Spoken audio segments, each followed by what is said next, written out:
The opportunity with social is in how you leverage that to enhance the way you do business and the way that you integrate that philosophically into what you are doing to communicate the brand.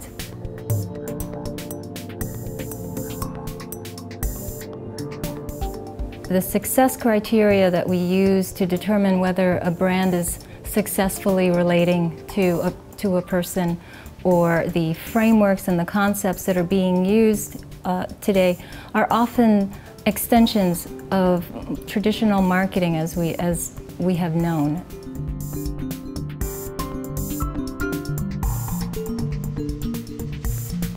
Another thing that we are seeing is the reliance on left brain, data-driven analytics to deliver what is essentially a right brain, emotion and relationship-driven output.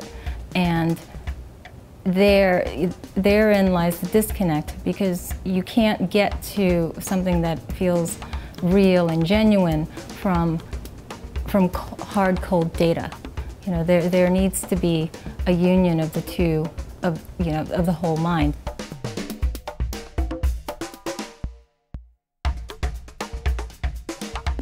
Marketers, if they approach social with the expectation of immediate gratification and look at it with a very short-termism type of perspective, what's going to happen is that they're going to be easily disappointed, and their efforts are going to be treated in a way that it makes relationship building somewhat artificial and forced. And that's because oftentimes they're still not able to disconnect from the concept of social, not as a campaign, but as an ongoing conversation.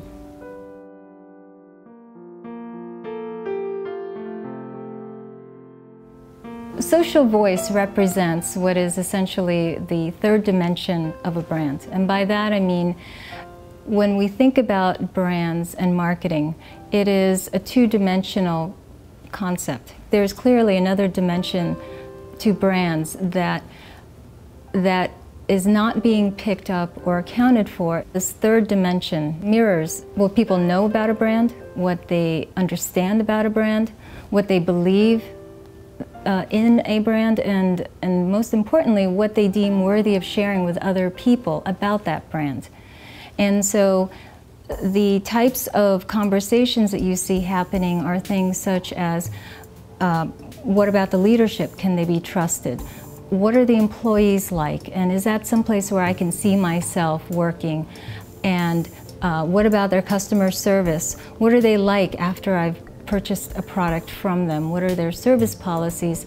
What are they willing to fight for? And how diligent and determined have they been in the past in fighting for what they believe?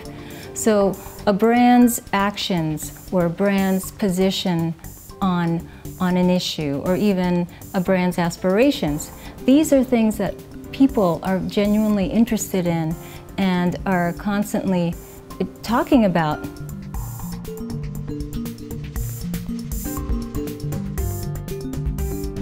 What we believe at Emotional Branding Alliance is that this third dimension, this social voice that represents all of these different facets of interest that people have in a brand, is so powerful, even more powerful, because that dimension is created by the people. Unlike product and brand, which is manufactured by the corporation, this is a facet of the brand that represents what it is that has played back in people's hearts and minds. And therefore, it is real, it is genuine.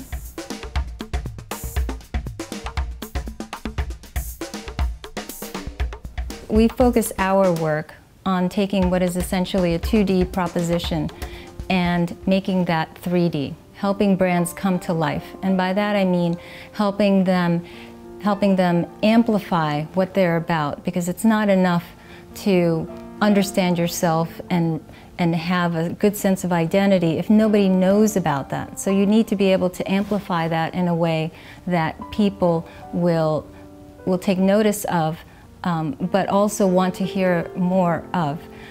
Secondly, we help brands activate their social voice so that they are not passive, that they are engaged, and that they are actively capable and competent in participating in these conversations that are going on. And lastly, to animate a brand, because it's important that a brand express itself not in the same old ways, but really come to life in new, refreshing, compelling, and relevant ways. Become a part of people's lives that is that has value, that has meaning.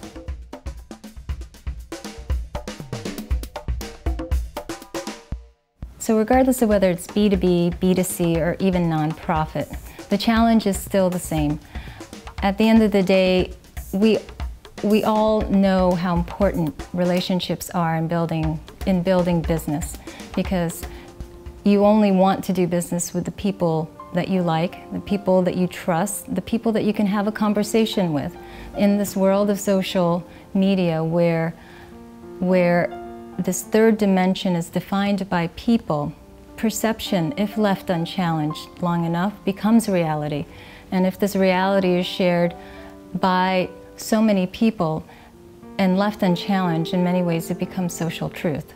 So as a brand, it is very much a part of a brand, and we believe that when building brands in today's world, that it's not enough to create an emotionally compelling brand. You need to have that brand be able to express itself through its actions, through its beliefs, and through its intent, through its social voice.